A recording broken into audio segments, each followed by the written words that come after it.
here's how I make the base for my 5-foot number 3. All right, so first you want to start off with the bottom, measuring the bottom.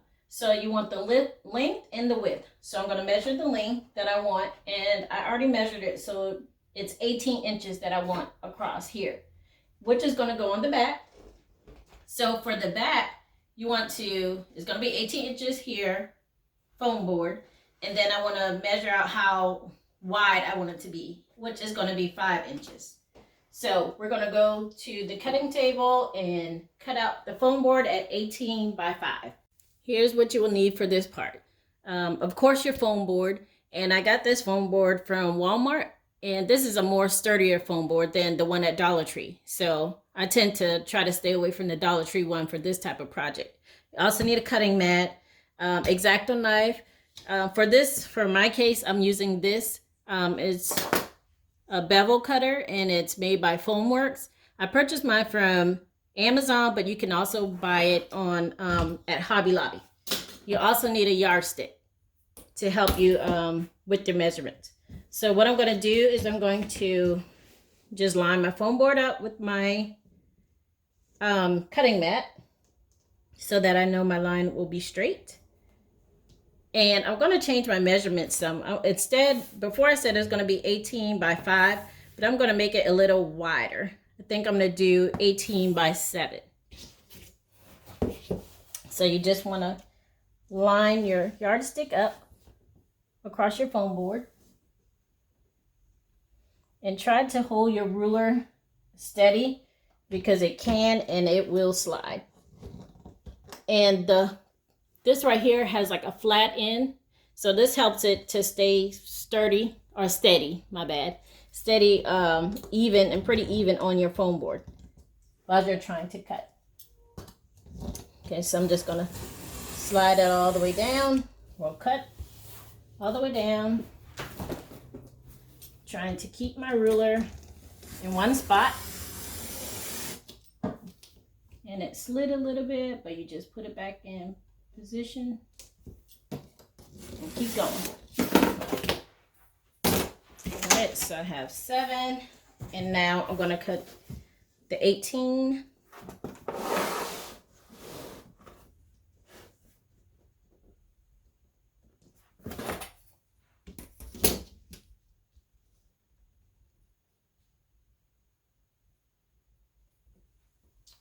All right.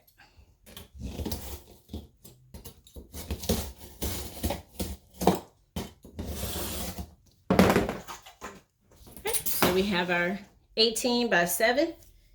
And for this next part, we're going to cut out some, what is it called? Isosceles triangles. I think that's what you call it for the back as well. Okay, so for your triangle, you want to, it's going to be right here, and it's going to hold up what helps hold up this number. So you want to measure from here to here. And I already measured mine, which is 11. So you want to measure, this will be 11, and the bottom piece will be 5.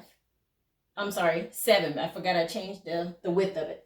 So whatever this length is, and then whatever the width is of your baseboard. So this is going to be 11 by 7. I have this rectangle that measures 7 by 11. And what I'm going to do is just cut it at a diagonal. So that way we'll have 2.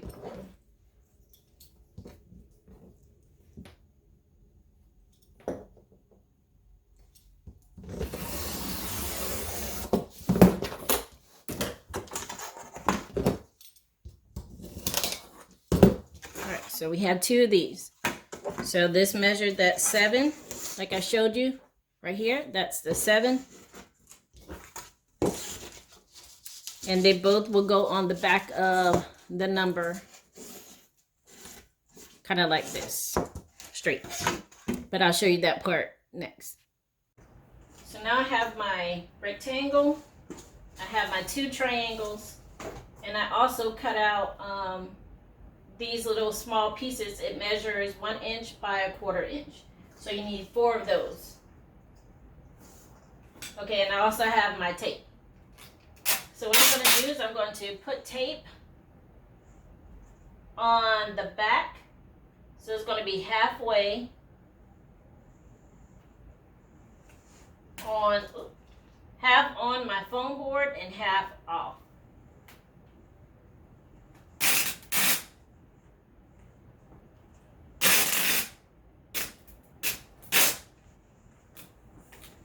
And I should have had my scissors handy.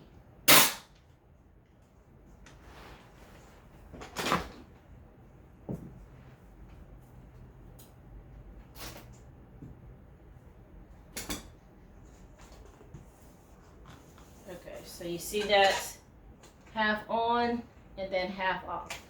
So what we're going to do is to take the part that's half off, we're going to line up this foam board at the bottom, try to place it in the middle, give it a little space in between your number and your rectangle, and then place down your tape on the back of your number 3. And that's just so it can flip up when you want to store it away. So we have that on there. Once you space out your triangles, you then want to put tape on the bottom. Again, half on and half will be hanging off.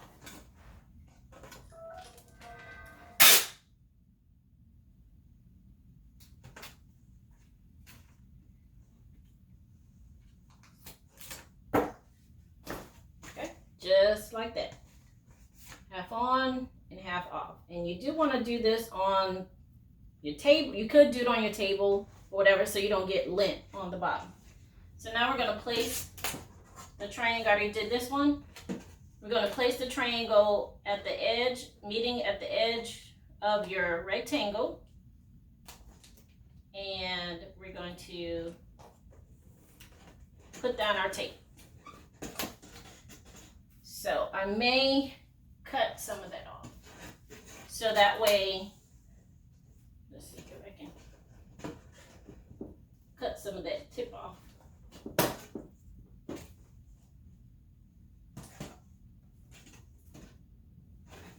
And I'm just trying to get it to fit so when it folds in, then it can fold up like this. They both can overlap each other. And I'm just going to cut this one just to match this side.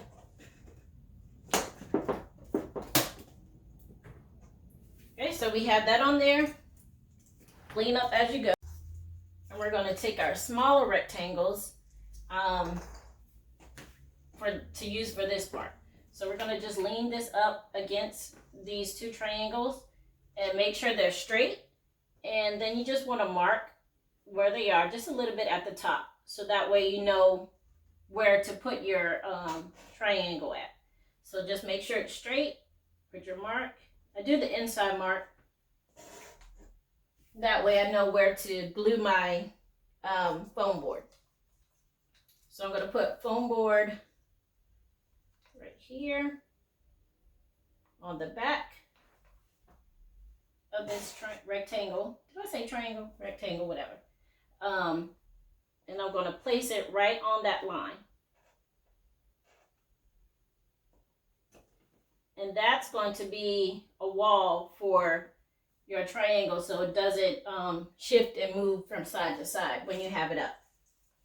And so you just slide this all the way over and then put the other one on the other side.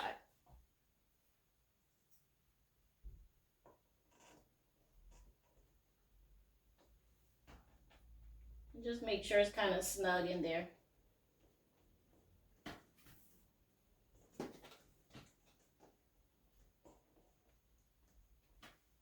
All right, let's do the same thing for the other side.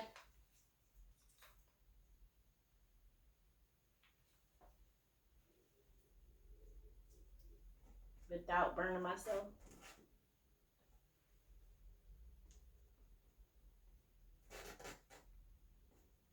Push it down and do the other one.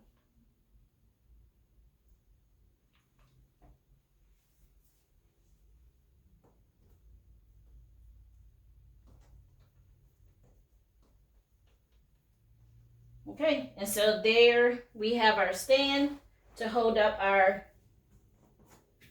letter. And you can do this for any size letter that you do. All right, so it's like that. So once it's dry, you can push your letter up to get these out. They'll fold in, and you can fold this up for storage. So that's it. If you have any questions, put it in the comments, and I'll do my best to answer them. All right, bye.